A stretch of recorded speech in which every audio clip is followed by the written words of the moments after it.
हाय दोस्तों, मैं कारी उस्मान। यूट्यूब पर आपने काफ़ी वीडियो देखी होंगी। आज की वीडियो आपके लिए इंटरेस्टेड होने वाली है।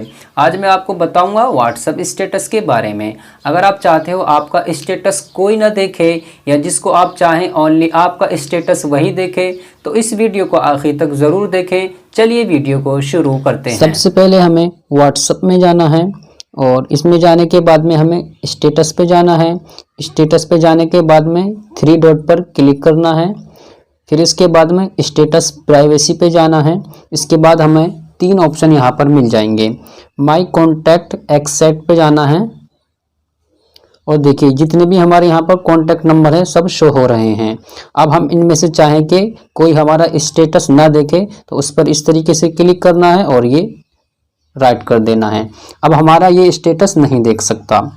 दूसरा आता है ओनली शेयर विद, यहाँ पर हम क्लिक करेंगे। इसके बाद में अगर हम चाहें हमारा इनमें से कोई स्टेटस देखे जिसको हम अपना स्टेटस दिखाना चाहें, जैसे ये है आमिर, तो हमने आमिर पे ओके करा और ये ओके कर दिया। अब हमारा आमिर ही स्टेटस देखेगा, बाकी कोई नहीं देखेगा। आई होप के ये वीडियो आपको समझ आई होगी। तो इस वीडियो को लाइक कर दें, शेयर कर दें और चैनल को सब्सक्राइब कर लें।